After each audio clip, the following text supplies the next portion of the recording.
We take note of the energy and the zeal with which the Minister for Local Government, Honorable Balaam Barugahara, is doing work out there. We hope that he will keep on the right side of the law. That's very important for some of us. I actually saw the Vice President cautioning him, one of those functions, saying the work that you're doing is important, but make sure you operate within the law. You see, corrupt people are very smart. They will look for a loophole. So you don't want to give them any loophole to take advantage of. So it's very important that that gets to happen. And that's why I disagree with one of the proposals you raised, Honorable, that suspects be denied bail. That's totally unconstitutional. You see, we need to strengthen our judicial processes. So any suspect, whether they're suspected of committing murder, nowadays they come up with all sorts of things, terrorism and so on, and then you say now these terrorists should not be granted bail. That's unconstitutional. If a suspect has been gotten, Article 28(3)(a) of our Constitution provides for the presumption of innocence.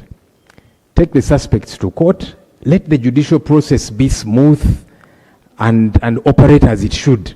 Otherwise then, it is going to be abused when you say, let's deny bail. Before you know it, many other people are suffering the same. Mr. Speaker, became a subject of corruption, and many of us were called names. And we said, no, let's deal with the issue. And we have been vindicated. So it's very important. Now, Mr. Speaker, this is not even for the Honorable Balaam. This is for government generally.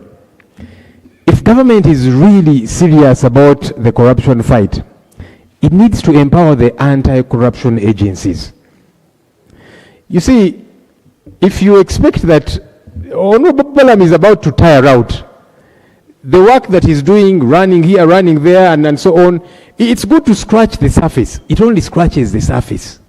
It does not fight corruption to the core. And that's why we must empower the anti-corruption agencies and allow them independence in their operations.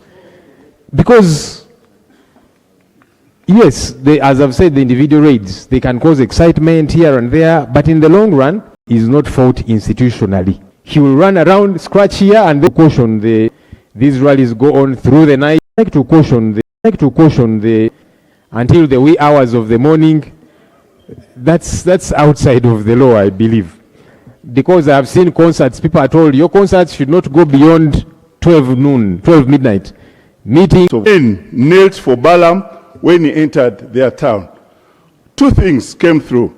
One, that government actually is sending money, which is reaching these entities. Two, there is a failure in audit.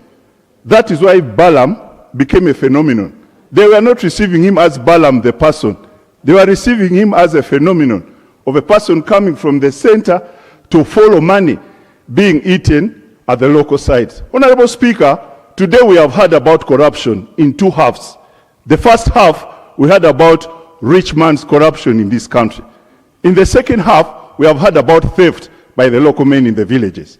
But we all agree that this parliament, particularly the 12th parliament, we want to leave a mark as a parliament which fought against corruption. Two proposals.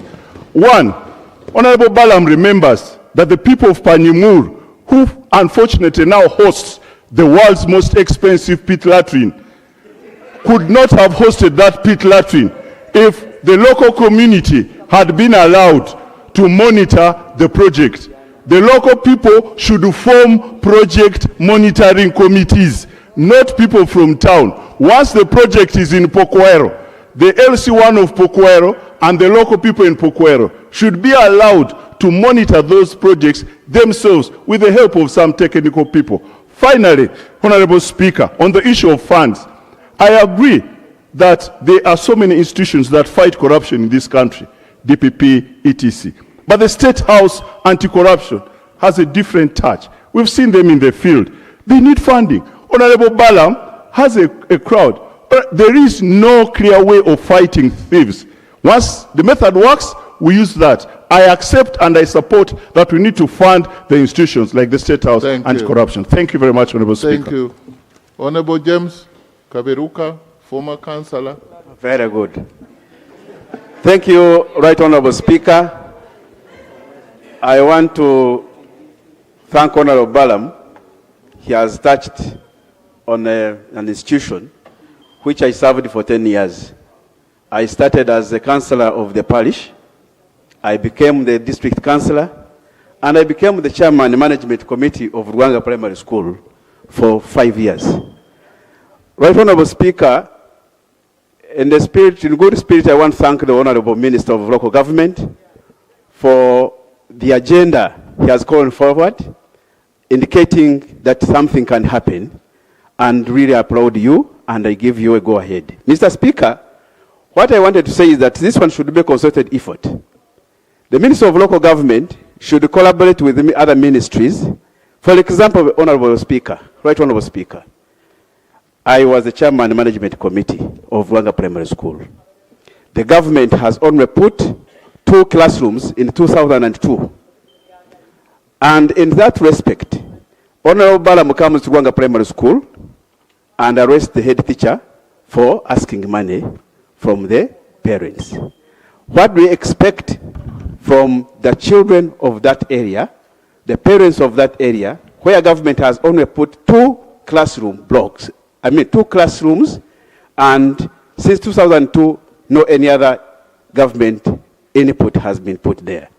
There is a school called Kororo Primary School in Chisabu County. No single classroom has ever been put there.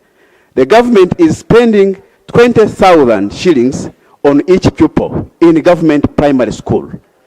And it is per year.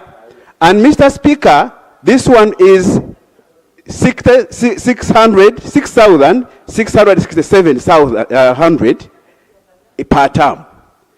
That one is meant to buy chalk in a percentage of 35, 20, 15, and 20. For scholastic materials, for games and whatever. Mr. Speaker, I want us that while we are fighting corruption, we need also not to look shabby, especially when we ask questions that would cause suspicion. We are working in the same government. Can we also empower Minister of Education and Minister of Finance to push money to these government primary schools? We have constructed primary schools. Then we ask why parents are paying money.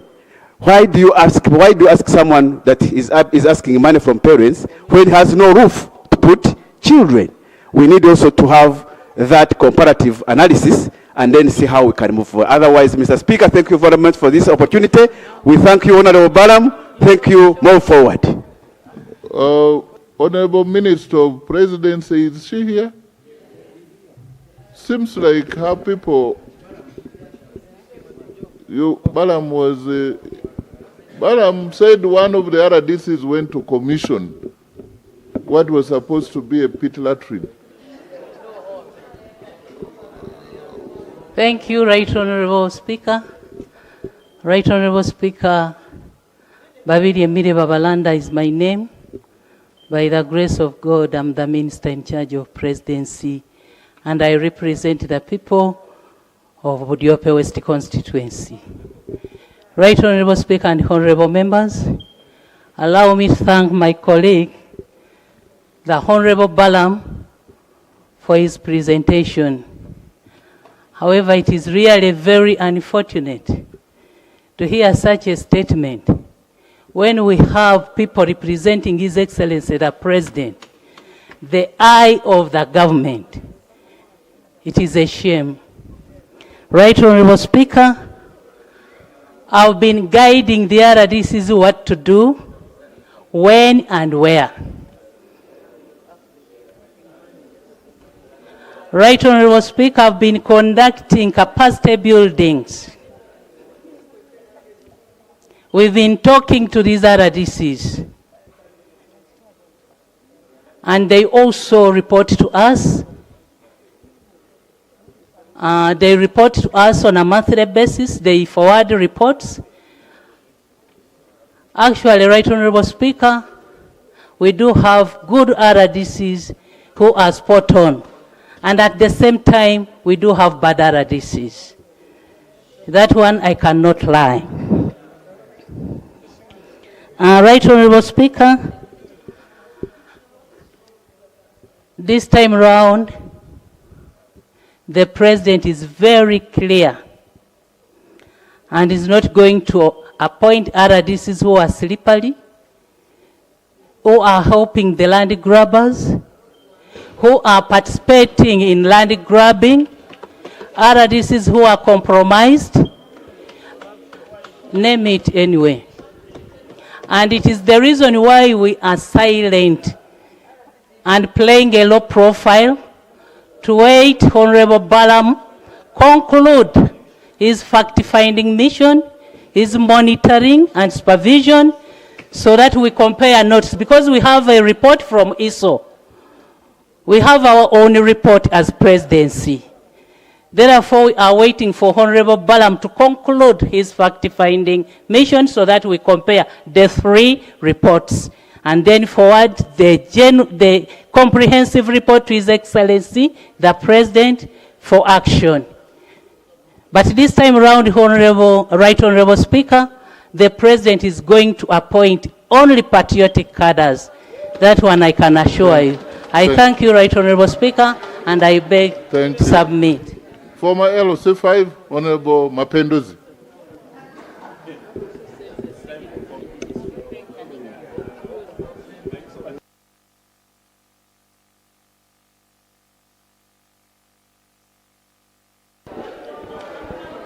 Right Honorable Speaker, I join the rest of the colleagues in thanking very much the Honorable Balaam for doing a commendable job.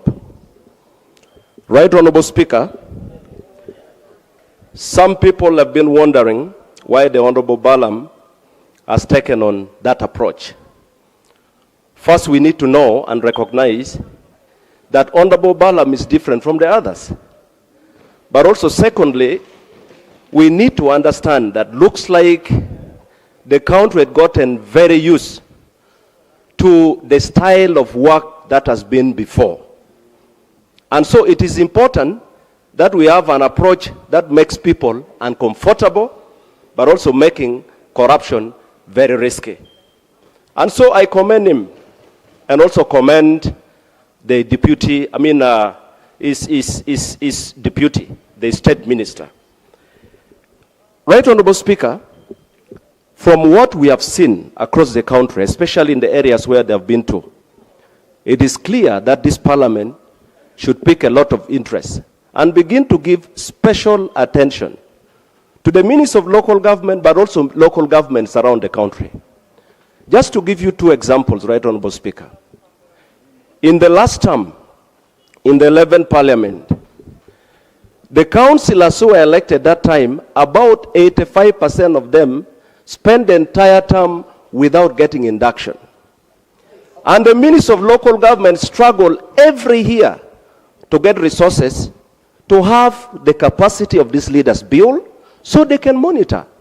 Because legally they are supposed to monitor implementation of programs within their areas of jurisdiction. How do they do it when they are not empowered to do it?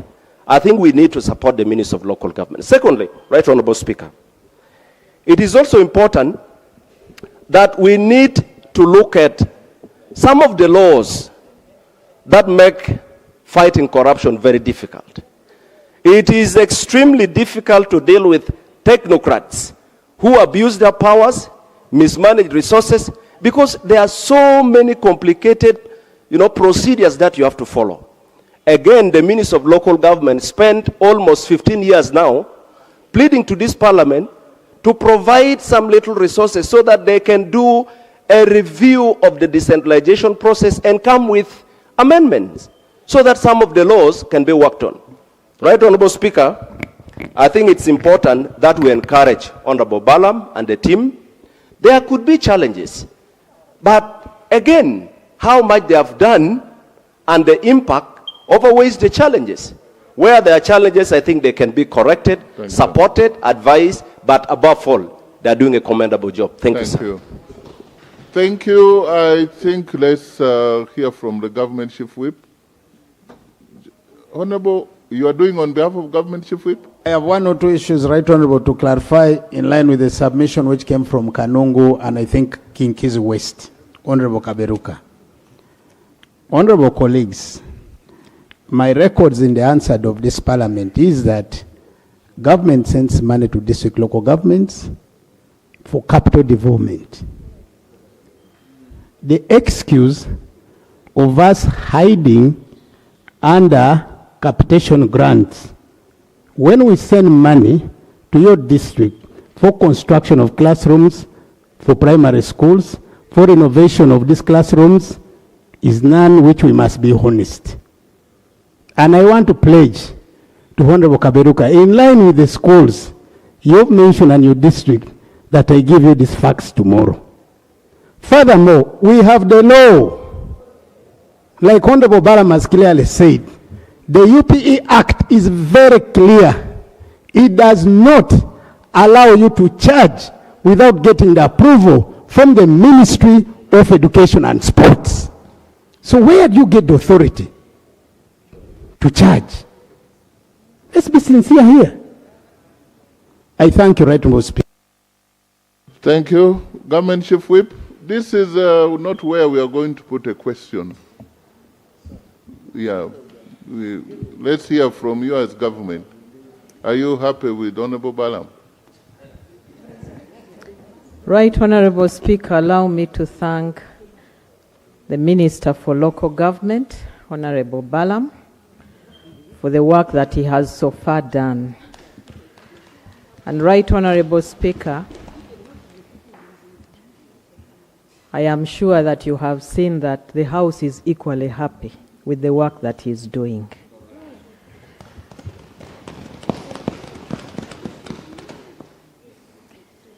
In the court of the public eye, is actually touching the heart of the local man, where the agencies have not reached. He's revealing a lot to the population that the local person at the grassroots actually knew what was happening, and they were waiting for help to come. And somehow help has come. So we want to commend Honorable Balaam. He needs support to continue his work. So far he has visited just a small sample of the districts. There are many others where his services are still required. Right Honorable Speaker, the issue of corruption in the local governments, I'm talking about local governments because that's where he has been going. That is not to say it is not at the central government. Has been brought up severally by many members and many ministries here. And so even some small exposure is good exposure as to what is happening there. So my humble appeal is that we support Honorable Balaam, and when it comes to your constituency, if it is possible for you to be there, please kindly be there and support the actions. And let him try his best to work within the system so that we also don't incur any losses to government. Right Honorable Speaker, I want to thank you and to thank the House for supporting this move. Thank you. For proper handling of this matter, I think since we've debated it, we have a relevant committee of local government. If there are any other aspects of this report which has not been concluded and needs follow-up, we shall refer it to local government and public service and local government. But the aspect of fighting corruption, I agree.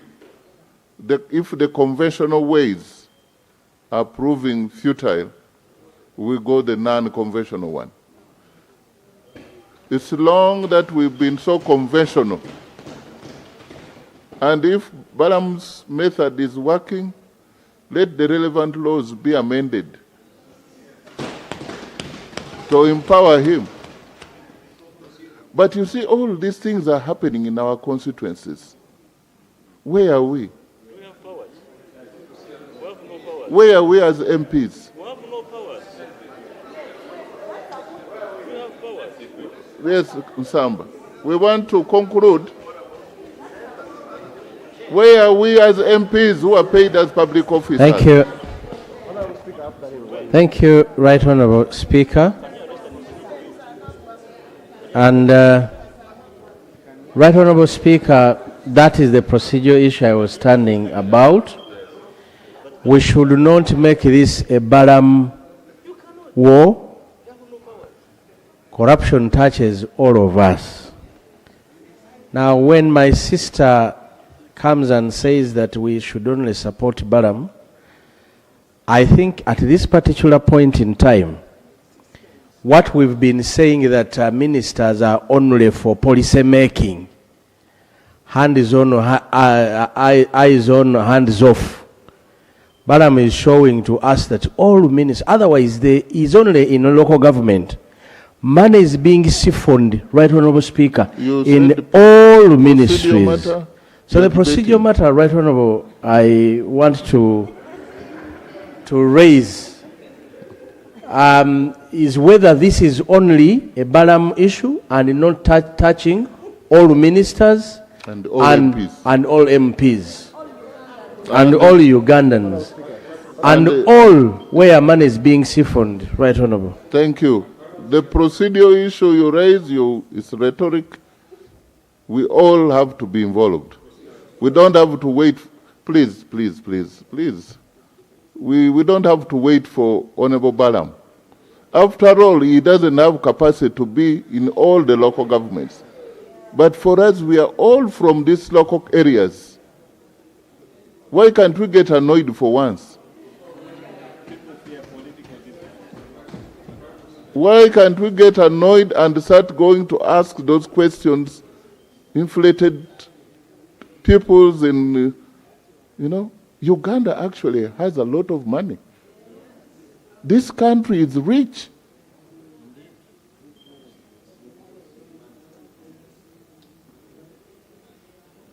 Please, now I want to, next item. Item 8, adjournment.